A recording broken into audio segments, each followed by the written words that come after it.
So this woman is about to try and steal Coca-Cola secrets and sell them to Pepsi for $1.5 million.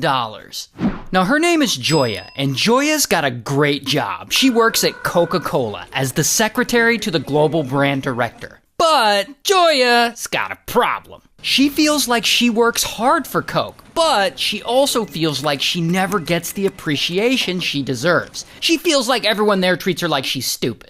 And one day, Joya's had enough. She is done with Coca-Cola, but she's not gonna quit. Instead, she comes up with a plan to screw them over and make herself a little bit of money. She's gonna steal Coca-Cola's valuable trade secrets, like their secret formulas and stuff, and she's gonna sell them to Pepsi. Now, obviously, Pepsi is Coca-Cola's biggest competitor, and they could really benefit from getting their hands on some of these trade secrets. And the more Joya thinks about it, the more she commits herself to this idea. And her position at the company gives her access to all sorts of confidential materials, top secret marketing plans and new product samples, stuff like that. But there's an issue. Joya can't sell the secrets to Pepsi herself because she works for Coke and they'll be able to trace the crime back to her. So she decides she needs a middleman. And one day she's at Thanksgiving dinner with a bunch of people and one of her friends is there. This guy, Edmund.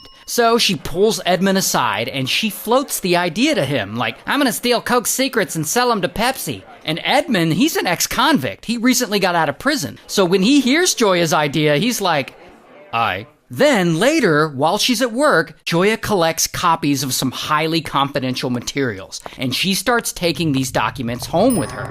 She also copies some documents onto some jump drives, and she sneaks those home as well. Then, a few weeks later, Edmund goes to her house and she shows him the goods. She's like, look what I got! So Edmund, he thinks about it and eventually he's on board. He's like, I think I know someone who could help us. And that is when he calls his friend in New York City to help him. This guy, Ibrahim. And Ibrahim is a guy who went to prison with Edmund, so he has no issue getting involved in this. So Edmund calls him and he fills him in, and a few months later, Ibrahim flies from New York City all the way down to Atlanta to check out the materials Joya stole in person. And Ibrahim sees the stolen materials and he's like, well, these look legit. And so they move forward with their plan to sell these Coca-Cola secrets. And first, Ibrahim writes a letter to Pepsi, claiming he's a high-level employee at Coca-Cola. And in this letter, he offers Pepsi the opportunity to buy Coke's confidential trade secrets from him. Then they put it into an official Coca-Cola envelope that Joya had stolen, and they mail it to the Senior Vice President of Insights and Innovation at Pepsi.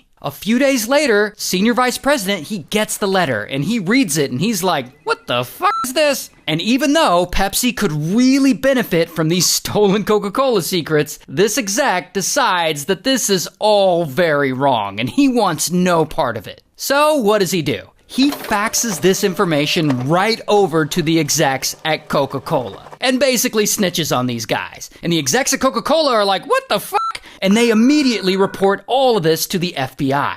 So now the FBI is involved and they set up this whole sting operation and they get a special agent to pose as a Pepsi executive and go undercover. And we'll just call this fake Pepsi executive Undercover Agent. So Undercover Agent calls the number on the letter, and Ibrahim picks up. And Undercover Agent tells him, yeah, we here at Pepsi are interested in the Coca-Cola secrets you got. So Ibrahim, Edmund, and Joya are like, hell yeah, we did it! We're gonna be rich! And the next day, Ibrahim faxes Undercover Agent a 14-page sample of the highly classified Coca-Cola secrets. And he's like, there's a lot more where that came from, buddy. But Ibrahim isn't exactly sure Undercover Agent is really serious about this deal. And he wants him to prove that he is. So he asks Undercover Agent to send him $10,000. But Undercover Agent's slick. He doesn't send him anything. He just keeps stringing him along for like weeks.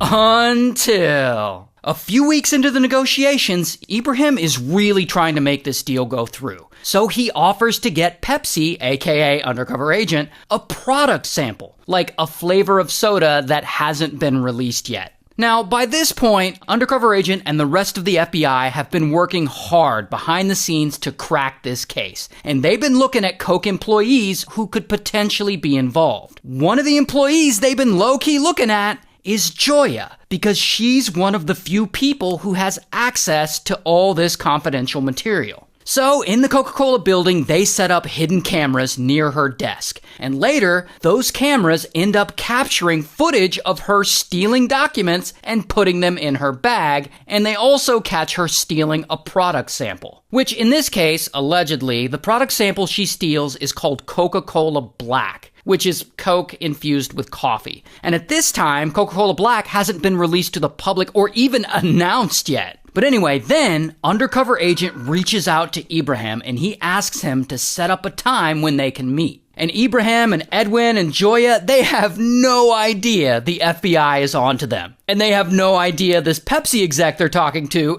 is an undercover FBI agent. So when he reaches out to them to set up a time to meet, they're like pumped. They're like, hell yeah! Then the day of the meet comes, and Ibrahim drives to the airport because that's where they're supposed to meet. An undercover agent is there, and Ibrahim gives him a bag of confidential documents and a glass bottle with the product sample in it. And in return, undercover agent hands him a yellow box of Girl Scout cookies. Now, instead of cookies in this box, it's actually got $30,000 stuffed in it. I don't know why they used a Girl Scout cookie box, but anyway, and then he tells him, and you'll get $45,000 more after we analyze the product sample. And then Edmund picks Ibrahim up from the airport, and Ibrahim's like, bro, it worked! And he hands Edmund his cut of the money, and he also gives him Joya's cut of the money. By the way, Edmund allegedly pockets a couple of grand from Joya's cut of the money before he gives it to her. So, never trust a thief, I guess. So anyway, then the FBI starts wiretapping Ibrahim's phone,